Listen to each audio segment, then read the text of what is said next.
this is Robyn with mypinkstamper.com. I have a fun video tutorial for you today. We're going to be doing a little bit of heat embossing, Emboss Resist, and also using some of our dies as well as our an embossing folder. And we'll go ahead and get started with this stamp set, Flowers of Friendship. This is in our brand new 2021 annual catalog. And this does have a coordinating punch that goes with it, but I'm actually going to switch things up a little bit, and I'm going to use this stamp set with one of our other new die sets. So I thought we would go ahead and start with our heat embossing first. If you're not familiar with heat embossing, it's so fun. Actually, heat embossing was the very first thing I ever saw with Stampin' Up! And stamping, and I was hooked. I wanted to do it right away. I wanted to jump right in. So anyone can do heat embossing. It may look a little fancy, but it's actually super easy. Okay, so I'm going to grab one of our background. This is our small grid paper. And I'm going to grab a piece of this is our basic white cardstock.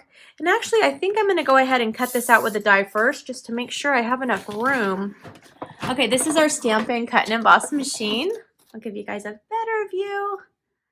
I like to make sure you have a good view of everything that I'm doing in my videos. And I'm going to put my basic white cardstock on here, and I'm grabbing, this is a die from our new die set, and it's called Scalloped Contours, and it coordinates with the color and contour stamp set, so you can get it in a bundle.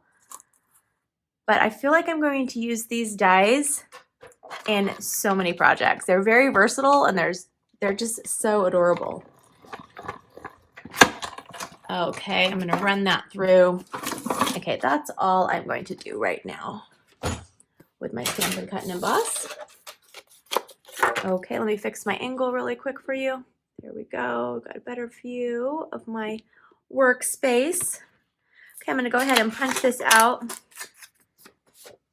Okay, I have that. And then let me grab my background paper again. And I'm going to get the white Stampin' Emboss powder ready. So now I'm going to grab this, and because it's a bigger stamp and I don't want to get the Versamark on the block, I'll just turn it upside down, ink it up, and I'll stamp it. And then I'll bring it over here, and I'll just use the white embossing powder on here. And this a little bit of a leaf. And then I just kind of flick it onto my floor.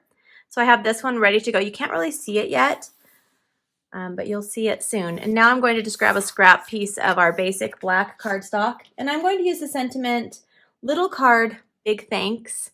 And I'm going to do the opposite. So I'm going to, well, the opposite, because I'm stamping on black with the white embossing powder. So I'll stamp it, and then I will put the powder on, and then give it a flick so it's ready to be embossed with my heat tool. Let me set this aside. So now I'm going to grab our heat tool. This needs to be embossed with setting 2 because it'll actually melt. Usually I speed this up, but I'm feeling like I want you to see, just in case you're new to heat embossing, I want you to be able to see how amazing it is and just the transformation. So what it's doing, it's melting all of those little crystals, or they're not really crystals, it's powder. So the powder sticks to the embossing, to the Versamark where you stamped it, and then you heat it up and it melts it. So super fun, I love that. Now this next one, you're not going to see it as well, and it makes the what we're going to do even more fun. So I'm going to watch it. Now I can see it. You might be able to see it on the video, but I'll just see it melting. And sometimes you might see some crafters that hold the heat gun underneath the paper. You might see them swirl it around. You do what works for you and what makes you feel creative. I do it this way because this helps with my creativity. All right, so it's all melted. Now we're going to do what's called Emboss Resist, and I'm going to grab, these are sponge daubers, and I'm going to grab my background paper. Now I have a big piece of our Stampin' grid paper. I think I'll just fold it in half so it doesn't take over my screen. Okay. All right, I'm just gonna put that on there.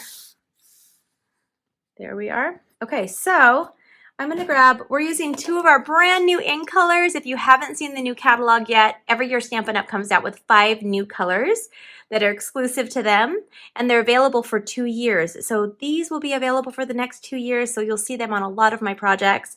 I'm using Fresh Freesia. It's already well loved, can you believe that? And Soft Succulent. So those are available in my shop right now.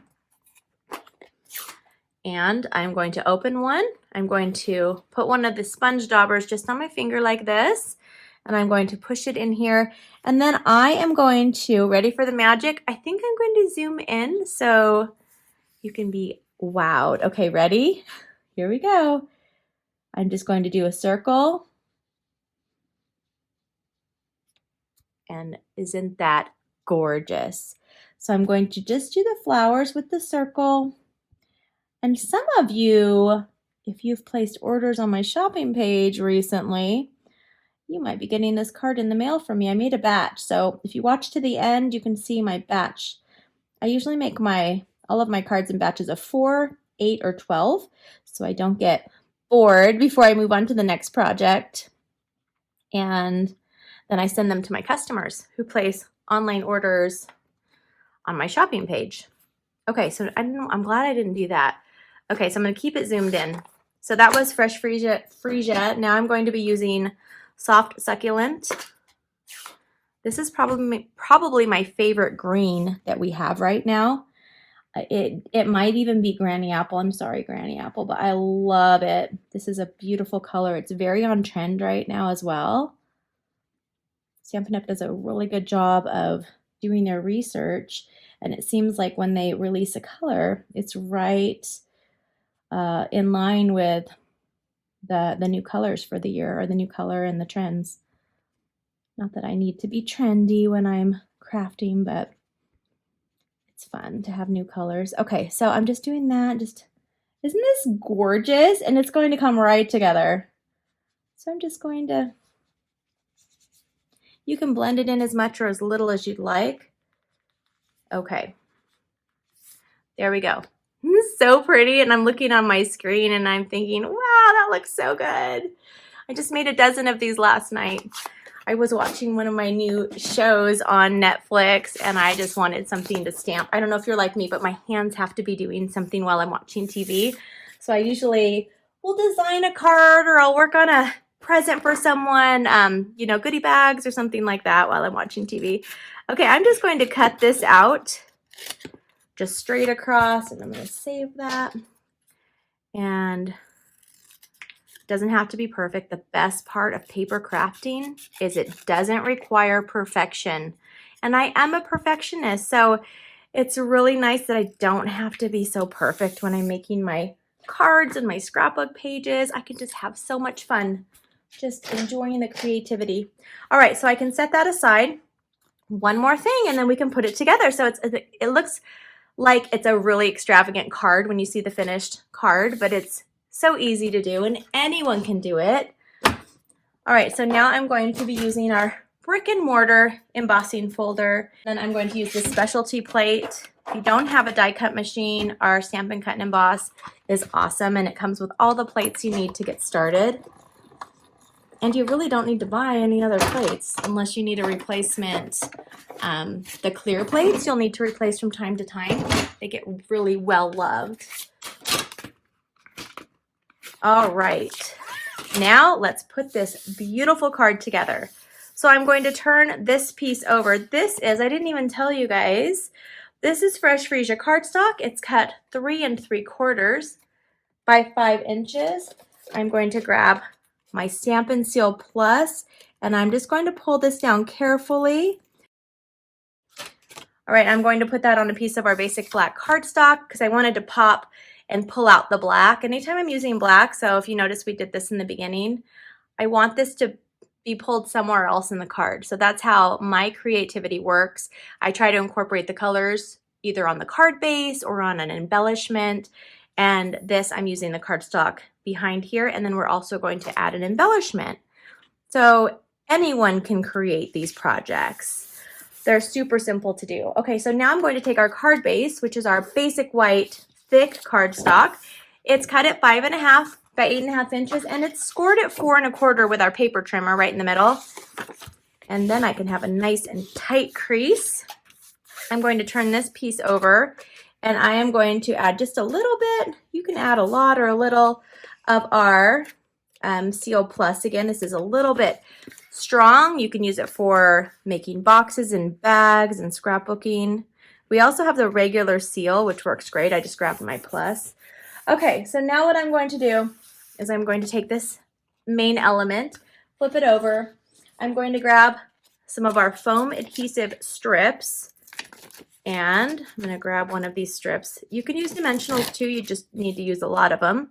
Or if you don't have dimensionals yet, just lay it flat. This just pops it up a little bit for some fun and dimension. So I'm just going to take the backing off of this. And now I'm going to add this, the bottom left side.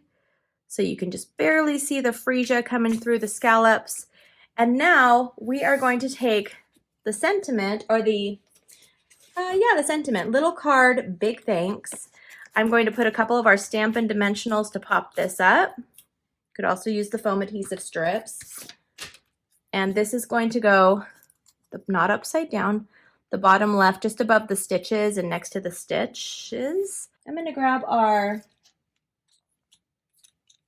Take Your Pick tool, and I'm going to use a little spatula side, and I'm going to grab a couple of the small dots, and I'm going to put one here and one here. And you don't even have to add that. That's just a fun added touch. So there is my simple card, and if you would like to see everything that I use, I'll have it at the very end of the video, as well as direct links are directly below. And I hope you liked today's project. Give me a thumbs up if you liked it, and please don't forget to leave me a comment below. I love to hear from you. If you're not a subscriber yet, click on the subscribe button and click the little notification bell so you'll be notified when I have more of my video tutorials for you. I hope you have a wonderful day, and I'll see you soon. Bye-bye.